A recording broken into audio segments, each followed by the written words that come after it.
All right, all right, all right. It is NFL draft, Bears draft week. And this is the Windy City Bears podcast. I'm Mark Carmen. You can see my guy Patrick Schmidt, who looks a little darker today, but yet beautiful all the same. Fired up for the draft. And last week, of course, was the Bears voluntary minicamp. Schmitty, I went out there. It was a moment, and we'll get into a little bit of that. And the Deebo Samuel wanting to be traded rules. Just a reminder that this video podcast is also in audio form. Check it out wherever you listen to your audio podcast and leave us a 5-star review or any review, and we'll talk about it on the show. And yes, look in the YouTube description. Sign up. Get in the sweepstakes and get yourself a Justin Fields jersey as our sweepstakes is continuing. Get yourself that number 1 jersey. Schmitty, good to see you. We're starting with Deebo. And, hey, it's rare that a receiver of this level wants out. Doesn't seem like the 49ers are going to be trading him. But I think that I can see right now that you're a little bit excited, at least at the concept that maybe the Bears could pull off a miracle and get Deebo. Good to see you, brother. Good to see you. Yeah, it's actually not that rare because the last month we've seen Devontae Adams and Tyreek Hill and maybe now Deebo. It's the trend of this offseason, the non-playing season, because there's been no lack of storylines. And yeah, Deebo trumping the draft here as our A1 story with the draft just a few days away. But Deebo Samuel wants out. The Bears need wide receivers. Could this be a match made in heaven? Hey, first of all, the production's insane. Last year, 77 catches, 1,405 yards. He rushed it 59 times for 365 yards, 14 total touchdowns. Justin Fields thinking about this has got to be salivating. 49ers GM John Lynch talking today, quote, "We pride ourselves on our communication with our players. This is no different. I'm confident we can find the solutions for whatever is going on." And then he continues, "I'm not going to get into the particulars. I'm very understanding. I don't think it's in anyone's best interest to get into those particulars, but I can't imagine wanting to move on from Deebo. He's just too good of a player." So that is, we didn't hear anything like that coming out of Kansas City, although if there would have been Tyreek Hill rumors, I'm sure that Brett Veach would have said something like that, right? And we certainly didn't hear that out of Green Bay. Brian Gutekunst would have said something probably like that about Devontae. So it does feel like he's not going to get traded, but who the hell knows? Yeah, John Lynch is just saying, hey, unless somebody wants to give me 2 first-round picks for Deebo Samuel, we're not trading this guy. And Deebo Samuel, I don't think he really wants to necessarily get moved either. He probably just wants, $100 million and, $50 million up front. So you can understand each side's perspective in this situation. Yeah, if I'm Ryan Poles, I'm probably going to make a phone call and just see what the going rate is. Of course, it's going to be a first-round pick, and then we'll see what happens. The Bears obviously don't have a first-round pick, as we know, since last year. They traded this year's pick for Justin Fields. So that's pretty much the beginning, the middle, and the end of the Bears' pursuit of Deebo Samuel. He sure would look good in Chicago. He sure would look great on receiving end of passes and handoffs from Justin Fields. He's a very versatile wide receiver. Not many people can do what he can do on the field. Sure would look great in a Bears uniform, but the Bears, they're not going to trade for Deebo Samuel. Breaking news, it's not going to happen. But the Bears need to find their own Deebo Samuel in the draft. We've talked about wide receivers since the inception of this show. They're going to take a wide receiver, maybe 2 wide receivers in this draft, and early in the draft, at least early for them, with 2 second-round picks and no first. But it's just not going to happen. It's going to, one, they don't have the draft capital and assets to do it. And then secondly, they're not going to blow up their cap situation as they try and clear as much money as they can off the books this year, which was a big part of the reason to trade Khalil Mack and really go into 2023 with as much cap space and cash so you can make a big splurge in the free agent market. So Deebo would look great in a Bears uniform. It's just not going to happen. Would you consider, I understand we don't have the draft capital, and I understand this is not happening, but just throwing stuff against the wall. Darnell Mooney, the Bears are going to have a decision after this year whether or not to pay him. Would you consider, hey, San Francisco, we'll give you Darnell, who you have under contract very cheap this year, and you can make a decision on him next year or the year after, for that matter. And we'll give you both our second round picks, 39 and 48, and we'll give you a first rounder next year. Would you let's say they would do that? You making that deal? No way. No. I mean, okay. No. Several times over. No. Like that's about this year and Darnell Mooney and the one next year. Like, no. I'm not doing that. There's like nothing in that hypothetical that excites me at all. Well, hold on. Would you do Mooney in the 2 picks and not a number 1? Yeah, I would probably do Mooney in the 2-2s. I mean, why not? Mooney, I think he's a solid player. He's never going to be a true number 1, maybe not even a true number 2. I think he's probably a really good 3 for a Super Bowl contending team. Maybe he's a good number 2 on a playoff contending team. But he's limited in what he could do. Great deep threat, great speed. But he's never going to be Deebo Samuel. And whoever they use these second round picks on, they're hoping that they could get at least one wide receiver that can be, the true X playmaker that they lack. But yeah, if I could get Deebo Samuel without giving up a first round pick, yeah, I'd probably explore ways to do that. And then that's worth, giving him the new paper, and then I could talk myself into the positives where, hey, we were going to use one of those second round picks on a wide receiver anyways. What are the chances that wide receiver would be as good as Deebo Samuel is today? It really helps Justin Fields with the learning curve here and giving him a legitimate pass catching option, a legitimate threat for the defenses to concern themselves with, because I don't know how many defenses are losing sleep over the thought of having to cover Darnell Mooney and the thought of having to cover Cole Kmet. I mean, let's just be real here. There's some potential there and there's some promise there, but if you get Deebo Samuel there, then that really helps with the how do we support Justin Fields argument there. But man, 2-2s, and it's like, all right, well, how are we gonna get some offensive linemen here, because it still needs some offensive linemen despite some of the signings they made in free agency. Expecting big leaps out of Larry Borom and Tevin Jenkins, but man, it's that hypothetical. If I could get Deebo Samuel without having to give up a first round pick, I think Ryan Poles would be a little bit more inclined to do that. But then again, is John Lynch, and then how excited is John Lynch going to be to get Darnell Mooney? I don't know about that. Yeah, no, it's the long of long shots. So apparently the Jets are the favorite here. Apparently, New York is interested. They try to get Tyreek Hill, so that makes sense. And they have 2 picks in the top 10, and the rumor being that they'll send the 10th pick to San Francisco and base a deal around that. But you just teed up a bunch of Justin Fields stuff. So let's go over to the quarterback, and that was the big story out of the 3-day minicamp, that basically Fields on the final day was not good. He's learning a new offense, and I his press conference, it was just kind of painful, Patrick, for me just to listen to him, because he, one of the things he said, the most challenging part for him right now with the whole new regime is that he's got to learn a whole new offense.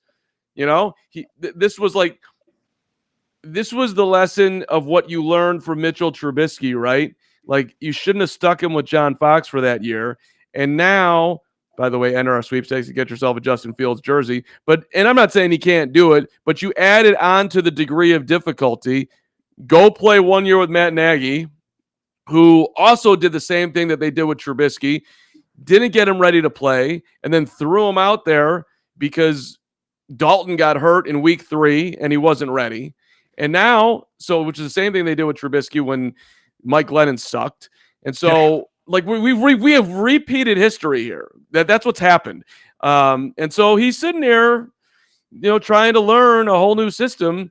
And NFL offenses are complicated. It's a lot. And I'm not saying he can't do it. I'm not saying he won't do it. I'm sure he will. But we've added on to the degree of difficulty. It ain't great. Yeah. Then again, this is all what we were expecting, right? It's like they had to fire Matt Nagy and Ryan Pace. Like, that was the right move. But doing so, okay, we're resetting here, the learning curve here for Justin Fields. He's going to have to learn a whole new offense, whole new terminology, get it used to a whole new staff. But you knew that was, the necessary evil. It's like, would you rather have another year with Matt Nagy here for Justin Fields to be, a little bit more comfortable in year two in an offense that didn't work in year one? So this is the time to struggle. This is the time to learn. So I don't think it's, a huge deal. It's something to earmark and be aware of. But I'm not hitting the panic button yet. This is end of April. This is the time to learn the new terminology, learn the playbook, learn how to get in and out of the huddle with these plays. So this is all par for the course. This is to be expected. This is, step one of a mile, of a marathon even. So get these struggles out of the way now. We still have the whole duration of training camp, in July and August before things really get underway. So let's get these, early, I don't even want to say like growing pains, but, it's if, your first day on a new job, you have a new boss, you're doing something new for the first time. Like, you're not going to be a proficient expert in the first 10 minutes of your first shift on your first day. So I'm not hitting the panic button, but yeah, obviously we want consistent improvement between now and, training camp here and at the end of July. And obviously when the season starts. Yeah. I hate learning new things. I suck at it. Who doesn't, right? Like it's frustrating. This new piece of technology. Hey, Carm, can you learn how to restream so you and Patrick can do the show?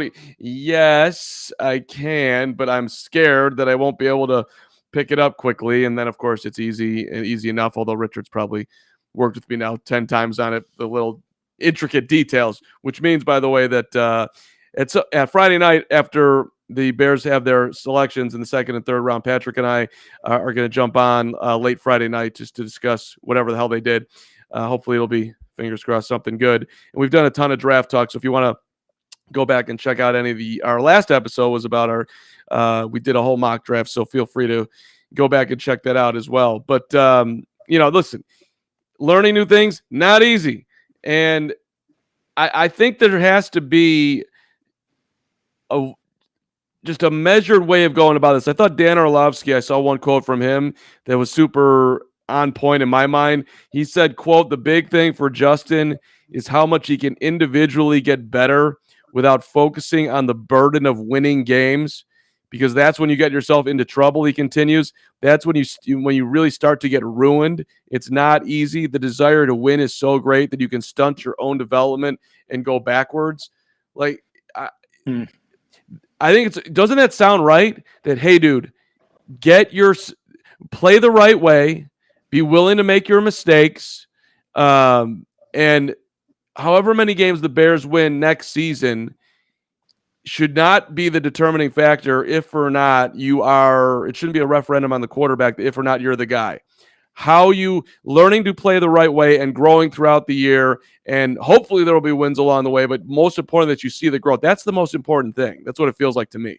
Yeah, initially that's like it sounds kind of backwards, right? It's like, don't worry about the wins, but it's like it's all about the wins. It's like you play to win the game, right? Like the whole Herm Edwards soundbite. Like, of yeah, course, it makes it, especially for Justin Fields, where he won one big in high school, one big at was on the Georgia playoff team, and then Ohio State gets to the playoff, and then the national championship game. It's like, this is how he's wired. Like, he's wired to win and win big, and it's like telling him to not focus on winning. Like, it's probably there's going to be a little bit of a disconnect there.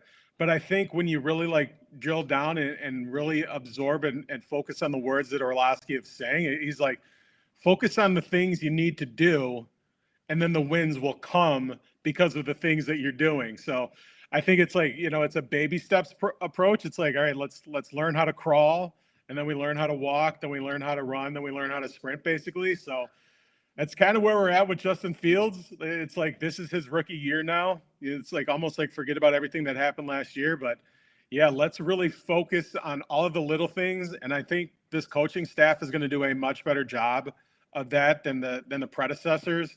I really like the staff and everything that they've said so far, and the people and personnel they've worked with in the past, and those people vouching for this, kind of leadership team. So yeah, it's like we want to reach the final destination. We want to, beat the Packers, win the NFC North, win some playoff games, get back to a Super Bowl, and win a Super Bowl. But there are a lot of steps and a lot of incremental progress that needs to happen before that.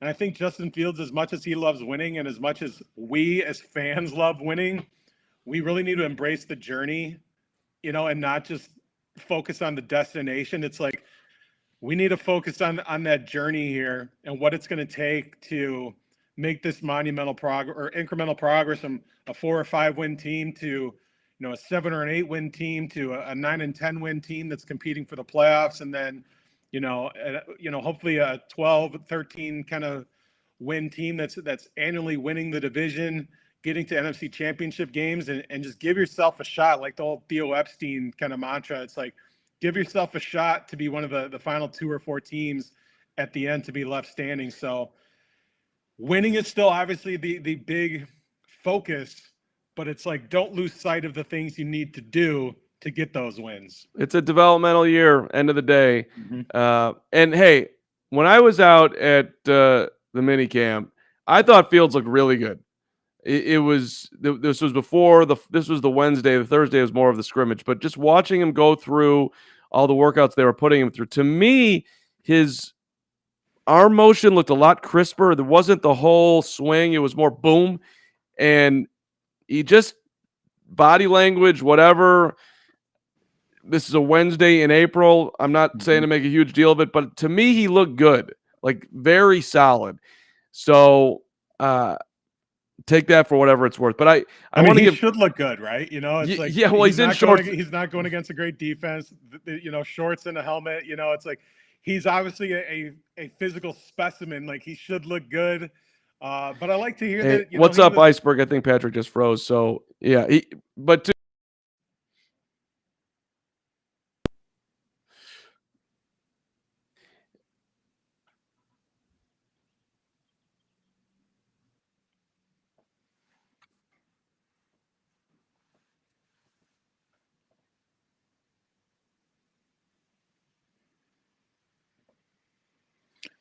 Okay. Am I the only one here? Well, yeah, Justin Fields should look good, right? Shorts and, and shoulder pads and a helmet. He should look good. So let's not hit the panic button yet. We got a long way to go here before, the games start counting for real. Between wins and losses are added to the record column, and stats are showing up on the box score. So it's one of those things, but I'm encouraged. Carm was encouraged by his body language. I think that's a good sign that he's got that much more confidence in himself. I said he's like resetting. It's like everything that happened last year, we don't really concern ourselves about that, but it was still a big year as far as the adjustment from college to the pros, handling everything that comes with being a pro player. So let's not worry. There's going to be plenty of time to worry and be upset, but let's focus on the positives, right? Yeah, absolutely. And I think I lost my connection there for a second. So good to be back from the depths here. I wanted to give credit, Schmitty, to Courtney Cronin, who's stepping in, covering for Jeff Dickerson, who tragically passed away, and R.I.P. JD. And Courtney and him were friends, and I just it's kind of a weird situation there. Like this, you got to step into his shoes, but she's doing a great job, and she did a detailed breakdown of Fields last year. And so the Bears pass block win rate, 66.1%. This is the offensive line that they're trying to rework. So maybe these numbers are skewed, but that's the 6th best in the league. Fields averaged 2.91 seconds before throwing the football last year. Also, sixth highest. The NFL average was 2.77. Now, that could mean that he's holding on to the ball too long, but there actually was some time, at least at points. Of the 10 interceptions, 6 were while he was pressured, so 4 weren't. And then his 0.7 touchdown to interception ratio when not pressured, just standing there by himself, second worst in the league. So it ain't all on the offensive line. Right. I mean, I think that's fairly obvious that this dude has got to get better. He's got to get a lot better. Yeah. It's yeah. Well, because everyone just wants to throw out. Well, did you see this? You see that? No, yeah, I did, and I also saw some other things too. That's. I mean, you can't put it on. Does the offensive line suck? Yeah, no receiver. Yeah, well, Dave Montgomery's a pretty good player. Darnell Mooney, not elite. I get it, but this is a decent piece. Yeah, so. There's got to be a whole trust building where if he knows that he throws the ball, that his receiver is going to be there rather than trying to figure out the dude's open, getting himself into trouble. So there's a lot to go here. But I don't know, going through her piece, I recommend it. It's like, oh, well, that's not good. Oh, yeah. There was a lot of it. Yeah. And Courtney's awesome. She was on the Vikings beat, and it's like I turn on ESPN radio, and it's like she's always like filling in on some other show like all the time. I'm like, when do you have time to write? It's like it's awesome. She's like a superstar for ESPN. But yeah, I think there's the initial like defense mechanism last year when Fields was getting sacked all the time. It's like, oh well, the offensive line sucks. Oh well, it's Nagy not calling in the right plays, and it's like, well, it was always somebody else's fault because we didn't want to like allow ourselves to think that, oh, maybe Justin Fields is doing something wrong. It's like we've been burned many times before with our quarterbacks. But of course, there's some accountability there. There were some times where Justin Fields held onto the ball too long, or he didn't make the right read at the right time. The ball should have been out of his hand. Maybe relying on his athleticism a little bit too much to hang onto the ball a little bit, see if he could escape or elude the pressure. And it doesn't happen to the same level of effectiveness that it did at Ohio State. But yeah, certainly a lot of room for improvement. Get rid of the ball a little bit quicker, tighten up that release. Hopefully we get a big, God, my fingers are crossed, my toes are crossed, that Larry Borum and Tevin Jenkins, and speaking of mini camps, we had a little position switch with those two guys, Larry Borum going to the left side, Tevin Jenkins going to the right side. These are the positions they played in college when Borum was at Missouri and Jenkins at Oklahoma State. So hopefully there's a little bit more fluidity, and it just feels a little bit more natural for both of them, especially for Tevin Jenkins. This is a huge year for him after missing pretty much the entire rookie season.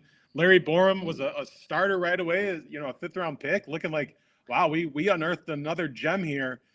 Then he got hurt, and he was out for a long time. So both these second-year players with a second-year quarterback, boy, it could be really exciting if all three of these guys hit, because then you're talking about, great, we got our franchise quarterback, we got our franchise left tackle, franchise right tackle.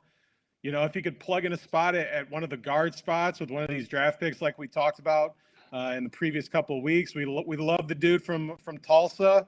Maybe he's a guard that, they plug in a right guard or left guard. So fingers crossed, but yeah, certainly got to cut down on those sacks, and that 9-sack game against the Browns. I think that obviously being an outlier, that's going to hurt those metrics a little bit, but that was the worst of the worst case scenario. But yeah, the overall theme has got to be better in a lot of areas, and fingers crossed we're going to see that. Tyler Smith, the offensive tackle at Oklahoma, who was one guy that we mentioned last year. Schmidt had him going 48 to our second pick. I had him 39 in our mock draft last week. Iceberg Slim, you're making a good point. This offense we're running, we get the ball out fast, so that's a plus. This is a rhythm offense, West Coast offense. It's supposedly very quarterback friendly. Let's go. I still have a little bit of a freak out when you really go and just look at the Bears coaching staff. Matt Eberflus, never been a head coach. Luke Getsy, never been an offensive coordinator. Justin Fields, never been a good quarterback in the NFL. Like, it's just a lot. Ryan Pohl's never been a general manager. Ryan Pohl's a lot of people doing things for the first time, all at the same time. So everybody's learning at the same time. There's no, there's no, it'd be great if we had a 10-year offensive coordinator vet or a super veteran defensive coordinator, but I'm kind of fine with it at the same time. Maybe that's me drinking the orange and blue Kool-Aid or the navy and orange Kool-Aid, but yeah, I think everybody's going to kind of grow together, and it's not all going to be linear. I'm thinking back to the young Cubs, the 2015 Cubs, when everybody was so young, and for the Bears fans that cross over to Cubs fans, where you had a young Rizzo, a young Javi Baez, a young Kyle Schwarber, a young Chris Bryant, a young Addison Russell, all these young guys kind of coming up together at the same time. When they all hit at the same time, you could win championships. If 2 or 3 of those guys struggle, then it could be tough. But that Cubs team, they had some strong veteran leadership. John Lester, David Ross in particular. Where's this strong veteran leadership going to come from on the Bears? Right. Khalil Mack's gone.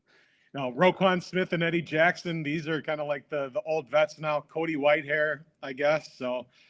Yeah, that Cub team, of course, went out and hired a guy by the name of Joe Madden to lead them, which is, Matt Eberflus does not have that pedigree. I like that, though. Like, I mean, Larry Borum and Tevin Jenkins were not the prospects that KB was coming to. But hey, listen, maybe it will all hit at once. Speaking of, I guess, help on offense that the Bears are trying to do for Justin, if I segue to that, I think we need to get to Byron Pringle. Who was pulled over Saturday night by the Florida Highway Patrol. He was charged with reckless driving with a suspended license. He's doing donuts on a public road in his 2016 Dodge Challenger SRT Hellcat, which is those fascinating Dodge vehicles that you see on the street that, quite frankly, terrify me, but look like probably a lot of fun to drive. He had a male juvenile child in the left rear seat, along with an adult in the right front seat. And let's go do some donuts. I don't have a license. And, now I'm getting really upset because you stopped me from doing these donuts, and I'm going to jail. Yeah. Dude. Come on, man. Red flags. What are you doing? Listen, I said on Twitter that I would the dumbest thing that I've ever done in a car. I was 16 years old.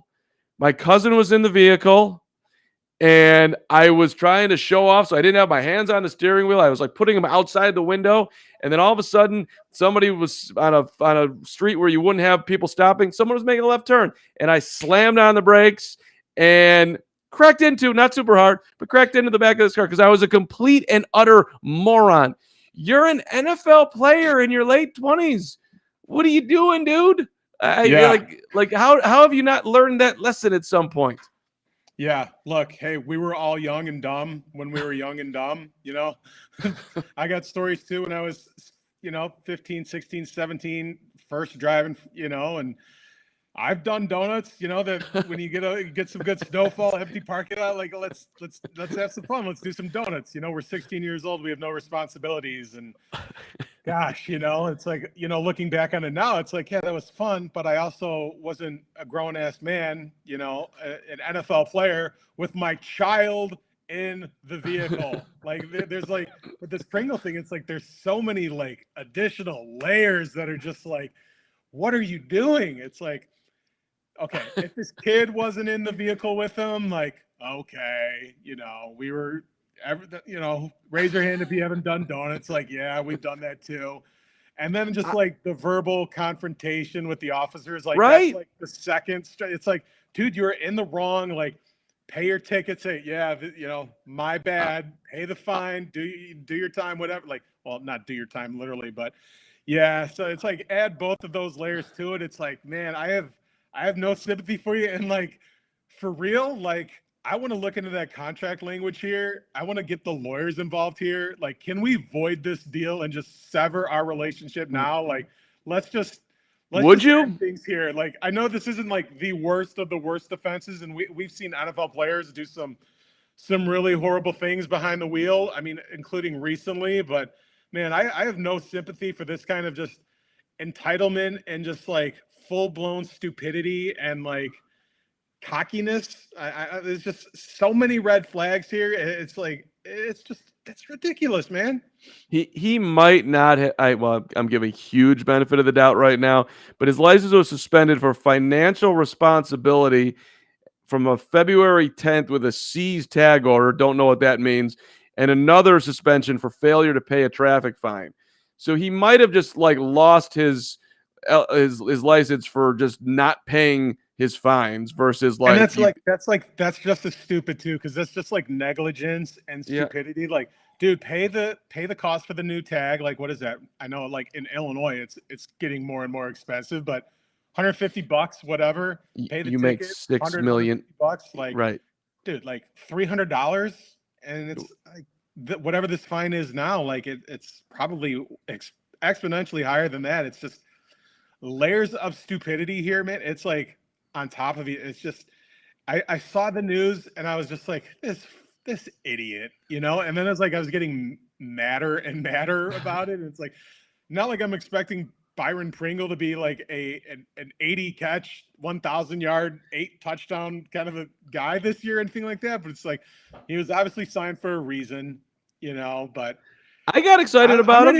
I'm ready to like let's cut this guy. Like one like signs in March 15th, whatever, cut April 25th. Let's do it. We went and signed Larry Ogunjobi. Oh no, we didn't. You failed the physical. We went inside by. Oh yes, we did. But now we're cutting you because you ended up in the Pasco County Jail after ignoring commands from the arresting officer, and you were being verbally confrontational on a suspended license with your kid in the car in your Dodge Hellcat. Oh my God. All right. Hey, be better, Byron. We're not going to cut you because this is the NFL and we need you.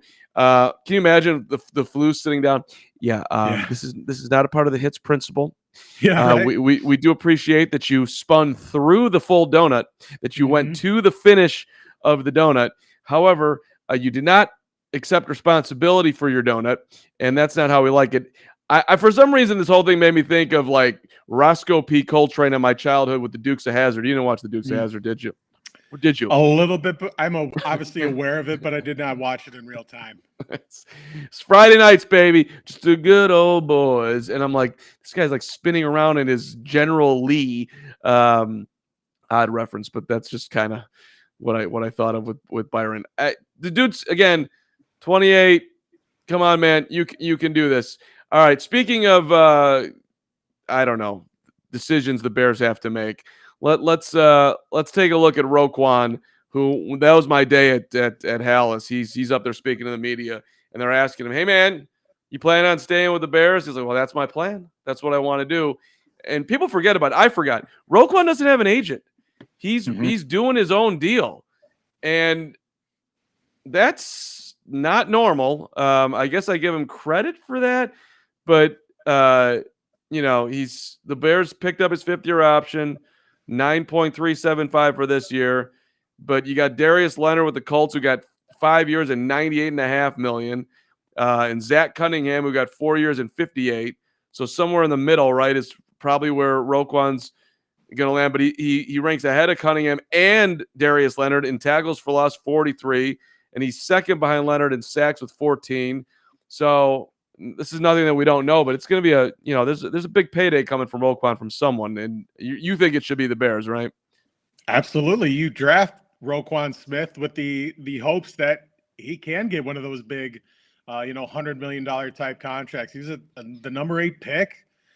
He's been, he should have been, all pro. I know there's some, other good middle linebackers, and Roquan's kind of been snubbed or overlooked over the last couple of years, but he's as good as they come, and he's definitely earned his money. I think he's going to get that Darius Leonard type of money.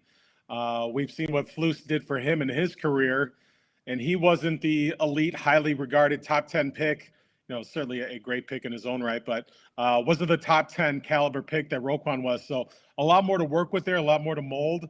So I'm fully expecting Roquan Smith to have his best year yet and get a $100 million type deal. And on one hand, not having an agent, he doesn't need to give that 10 or 15% or whatever it is, but at the same time, he might not have that super sharp negotiating power to get that extra 10 or 15%. So I probably wouldn't advise it. I would definitely recommend Roquan get himself some representation because he's going to get or should be in line to get $100 million and a good chunk of that up front. So definitely worthy. I don't think there's going to be any kind of situation where the Bears balk at paying him the money. I'm sure they'll want to get a team-friendly deal and a cap-friendly deal. But I don't think this is a situation where they don't want to pay him and they're going to let him walk in free agency because they don't want to pay him. You draft guys like Roquan to pay him. So ultimately, I think that's what's going to happen. And he's already shown himself to be the next great Bears middle linebacker. I'm assuming that something happened to Roquan with his prior, whoever he was working with agent wise, because and a lot of these guys, like I was flipping through my TikTok last night, and Richard Jefferson talks about how he got scammed out of 10 million from some business manager. And he's like, y'all make fun of me, but there's some really rich people who got Bernie Madoff and whatever else. This is not that rare, and people do funny things with the numbers, and they send them fake balance sheets, and it looks. But then but like Richard Jefferson, this whole story was like he was really smart how he figured it out and was able to cut his losses and file a lawsuit to recoup whatever he could. So I don't know if that's what happened to Roquan, but regardless of any of that, Roquan's been phenomenal, man. Roquan plays violent. I'm just a fan in general. So keep 58 around. I hope that people are like, is he going to be interchangeable with Nicholas Morrow, dude? I like that signing. Come on, man. This is not. There's no interchangeable here. Roquan's the guy on this defense right now. Another guy on the defense, Eddie Jackson. He showed up. He's showing up at the Bulls game. He's talking on Twitter. Can we bring back Akeem Hicks, dude? Last guy left from the 2017 draft class, Mitchell Trubisky. You sucked so bad last year. You don't have the right to make requests. Learn what the Flus is teaching. Talk about, it was like, oh, he's there. Play hard on every single play. Like it's, that's going to be a change for you, Eddie. It really is. Half the time you're walking around out there, it's like, it doesn't look like you want to hit anybody, and you're just kind of there. You were awful last year. So really, the last 2 years, maybe. Yeah. He 3 years ago, we were talking about this guy being one of the 5 or 6 best safeties in the NFL, and since then he's been nowhere near that. It's like, what happened to this guy? Like seriously, what happened to this guy? He got his money, and you hate to say it, but he definitely kind of, I don't know, maybe lost that extra will and that determination of that 4th round pick, trying to prove everybody wrong, silence all the doubters. Had a great start to his career. He was getting those interceptions, returning them for touchdowns. But I want to see that guy come back. Hey, I don't mind if he's saying, hey, bring back Akeem Hicks. I wouldn't mind bringing back Akeem Hicks on a 1-year deal. I don't know what the free agent market is like for Hicks. He's been hurt. He's been banged up, but when he's healthy, he's been a gigantic difference maker and disruptor. But he hasn't been signed yet. So that goes to show you that other teams don't view Akeem Hicks the same way that Bears fans have over the last few years. But Eddie Jackson, I wish we could see that player from 3 or 4 years ago. Don't know how or if we're going to see it. Hopefully this new defense will be good for him. The Flus, he has to know that, outside of Roquan, Eddie Jackson is going to be one of his guys, and he needs to have a great season for the Bears to have a chance to win some games this year, because his tackling has been non-existent. But if he's not getting interceptions, you can't overlook his lack of willingness to get involved in the run game and make stops. So, if you're Deion Sanders and you're getting 8-10 interceptions a year and you're completely shutting down half of the field, that's fine. Don't worry about tackling. But when you're not doing that, you can't not do the other two. If you're at the Bulls game and they flash Eddie Jackson on the United Center scoreboard like they did Friday night, are you cheering? I'm not cheering, but I'm not booing. I'm just like, oh, cool, Eddie Jackson's here. Yeah. I'm like, okay. It And I was was probably just thinking to myself, man, remember when Eddie Jackson was really good and we thought he was going to be, an all pro and, the next Mike Brown here and this and that and the other. So it probably was not just booing, but I'm also not jumping out of my seat cheering him either. Then again, the Bulls really haven't given fans much inspiration to do that either.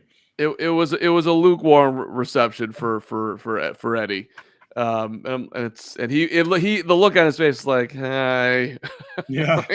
Like, Take me off the jumbotron, please. okay, I'm here for some hoop. I'm the Go Bulls, but like we all know that Bears this town is not in love with me right now. Have you seen Twitter?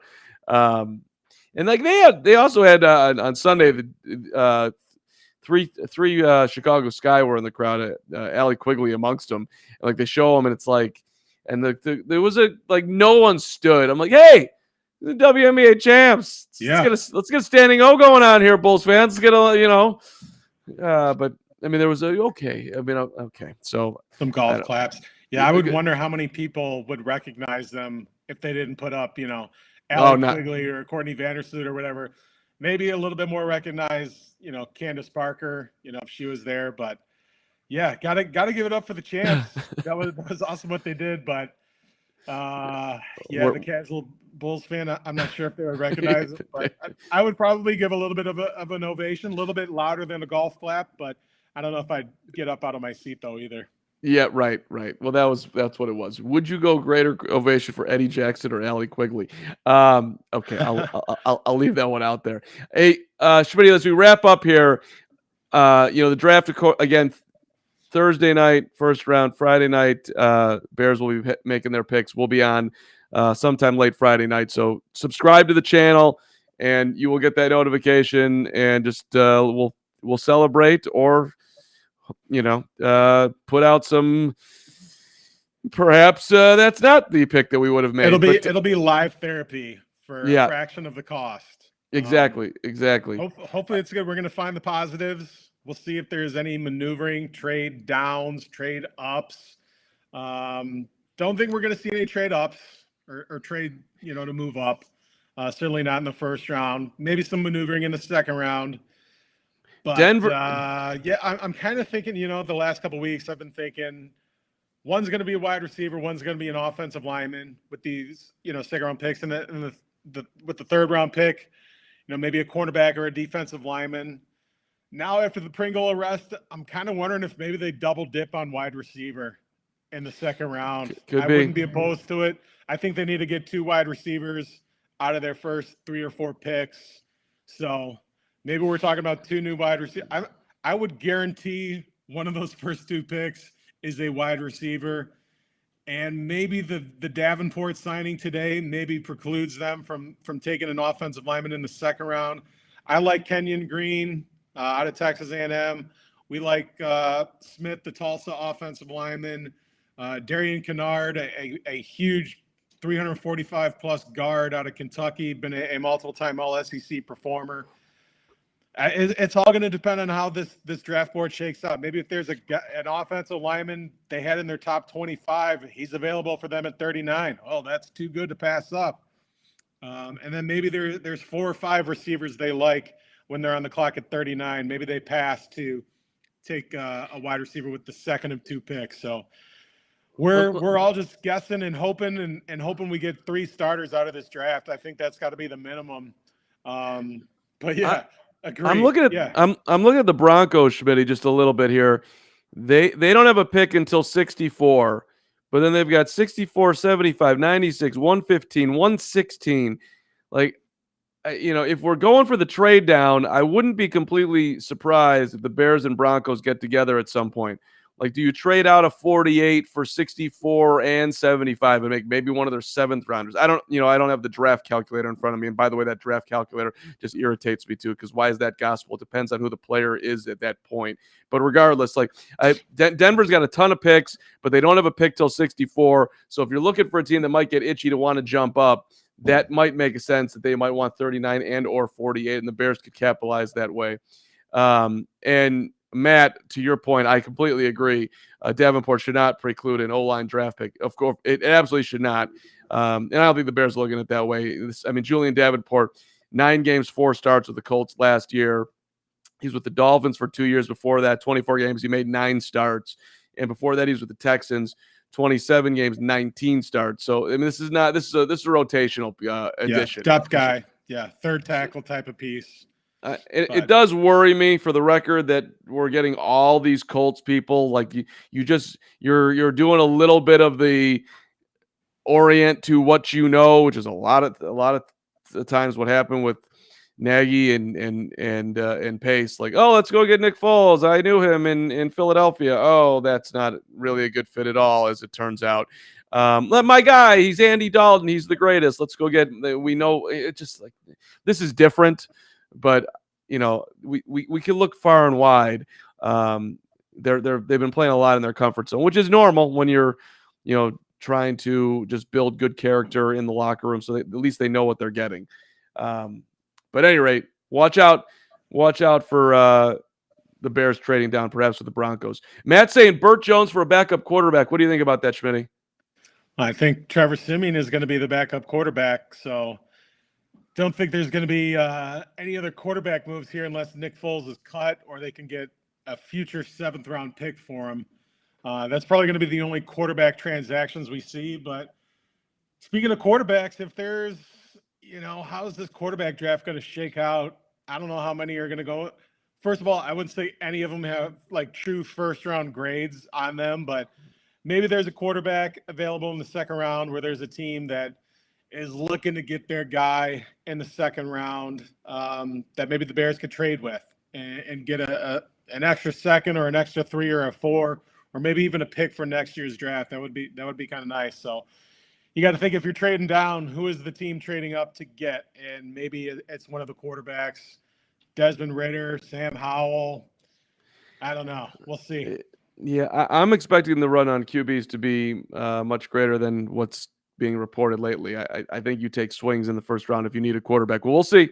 We shall see. It's finally here, which thank God, because the lead up to the draft is forever, but the draft is just amazing. So enjoy it this week, everybody. Thanks for checking out the Windy City Chicago Bears podcast. Go in that YouTube description and get yourself entered into our sweepstakes. Very easy steps: following myself, following Patrick, subscribing to the channel, and turn those notifications on so you know when we're doing our special shows, in addition to the 5 o'clock Central Time Bear Time show every week that we do. Thanks, everybody, for checking in. Iceberg Slim, Matt, appreciate you guys getting in the chat as we start building this thing. Awesome to see you guys today. Schmitty, good to be with you. And we'll see you Friday for some live draft reaction. Let's go Bears Friday night, baby. Get it right, Ryan Poles. We'll see you then.